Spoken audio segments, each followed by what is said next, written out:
हमारी जो कुछ ट्रेडिशनल कुछ चीजें चली आ रही हैं, कुछ ट्रेडिशनल नॉर्म्स हैं, कुछ रिवायात हैं कि इफ्तार में जो है वो हमारा रोजा हम जो है वो हम समझते हैं कि रोजा जो है वो हमारा कबूल नहीं होगा अगर हम इफ्तार में जो है वो जो हमारे जो रिवायती जो मशरूबात है जो हम इस्तेमाल करते हैं। देखिए यहाँ पे मैं आप लोगों को थोड़ी सी एक अवेयरनेस देना चाहूंगी। देखिए ये जो मशरूबात हम लेते हैं ये सारे जो है ये मसनूई मशरूबात है। ये इसमें हम कह सकते हैं कि एडिशनल शुगर कंटेंट ज्यादा होता है, ठीक है। मगर क्योंकि हम अपने जनरेशन टू जनरेशन ये चीज पास होती आ रही है कि अगर हम कोई मशरूब नहीं लेंगे, रोजा अगर हम किसी मशरूब से नहीं खोलेंगे तो शायद जो है वो हमारा रोजा रखने का फायदा क्या है कि अगर हमें कोई मीठा मशरूब लेना नहीं है। देखिए ऐसा नहीं है कि अगर हम मीठा मशरूब नहीं लेंगे तो उसके बगैर हमारा जो है वो रोजा शायद मतलब ये कि हमें कोई हमारे जिस्म में कोई कमी हो जाएगी या हम शुगर की कमी हो जाएगी, ऐसा बिल्कुल नहीं है। बैलेंस जो है ना, देखिए बैलेंस क्या है कि आप इसके अलावा भी हमारे पास ऑप्शंस बहुत सारे मौजूद हैं। अब वो ऑप्शंस क्या हैं, वो हेल्दी ऑप्शंस हैं। अब उसमें एक कि जो हमारे यहाँ देखिए, एक तो हम जो मशरूबात लेते हैं उसके अंदर प्रिजर्वेटिव्स ऐड होते हैं। प्रिजर्वेटिव्स के अलावा उसके अंदर जो है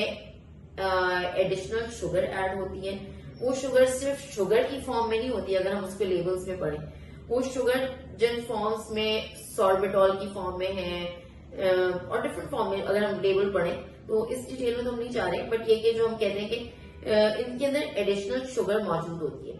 और होता क्या है कि वो जो हमने रोजा रखा होता है 13-14 घंटे की, जो 12-13 घंटे की जो फास्टिंग है, उसके बाद क्या होता है कि अक्सर लोग वो शरबत के 2-3 ग्लास पी लेते हैं क्योंकि उनको लगता है इससे शायद एनर्जी आ जाएगी।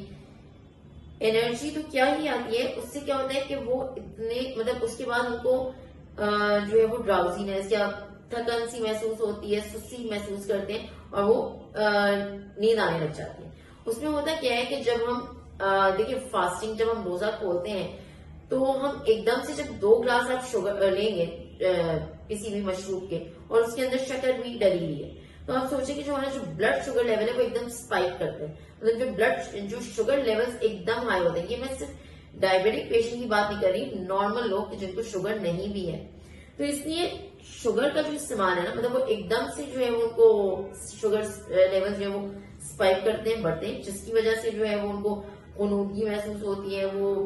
सो जाते हैं और फिर उसके उनको लगता है कि उनका पेट भर गया। मगर देखिए इफ्तार के टाइम जो है वो मीठे मशरूबात के जो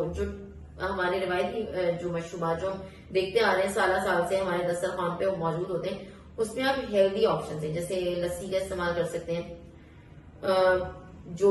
जिनको शुगर है, शुगर के मरीज जो है वो नमकीन लस्सी ले सकते हैं, या शुगर के पेशेंट तो जो है अगर आपने जैसे फॉर एग्जाम्पल मिसाल के तौर पे अगर आपने फ्रेश जूस भी लिया है मगर उसमें आप शक्कर या कोई भी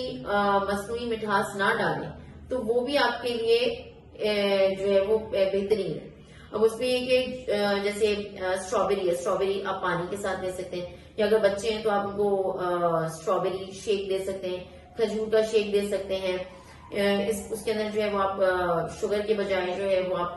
शहद डाल के दे सकते हैं। इसके अलावा ये कि जैसे वाटरमेलन है, अब वाटरमेलन जो है वाटरमेलन को आप ब्लेंडर में डालें, उसके अंदर पानी डालें और उसको आप ठंडा करके आप उन्हें बेस्ट है। इसके अलावा आप उसमें लेमन डाल सकते हैं। तो मतलब ये कि ऑप्शंस हमारे पास बहुत सारे हैं। स्कंजबीन है, बेस्ट ऑप्शन है। इसके अलावा हमारे पास जैसे हम फ्रूट पंच ले सकते हैं, जैसे पीच है, आड़ू है, आड़ू का शेक है, आड़ू का जूस है, उसके अंदर आप लेमन डाल के ले लें। आड़ू को जो है वो आप सिट्रस फ्रूट जैसे मौसमी है उसके जूस के साथ, मतलब 2 फ्रूट्स के साथ भी आप ब्लेंड करके ले सकते हैं। तो मगर उसके अंदर ये है कि आप फिर एडिशनल शुगर ना डालें या कोई मसनूई मिठास ना डालें। बहुत अगर आप कोई शेक्स वगैरह ले रहे हैं तो प्रेफर करें कि उसके अंदर हनी जो है वो शहद जो है वो डाल के आप इस्तेमाल करें,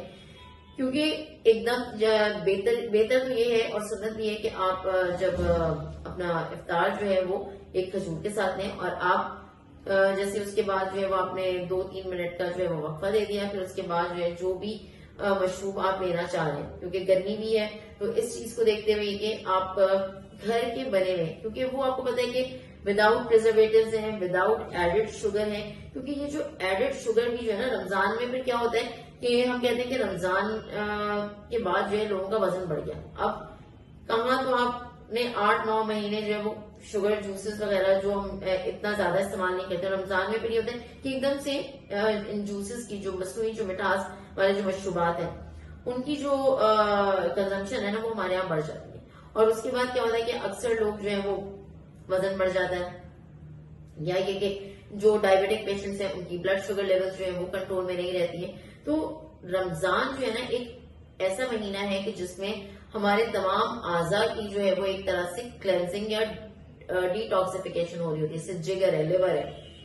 अगर हम चाहते हैं कि एक हेल्दी इंडिविजुअल, एक हेल्दी रहे हमारे तमाम आजा, और जिसमें हमारा लिवर है, किडनी है, तो उसके लिए कि आप जो है वो मसनूई मिठास के बगैर जो है वो घर के बने हुए जो मशरूबात हैं जिसमें आप एडिशनल शुगर भी ऐड ना करें वो इस्तेमाल करें, मगर की is the portion size, the quantity, कि आप कितनी क्वांटिटी में ले रहे हैं।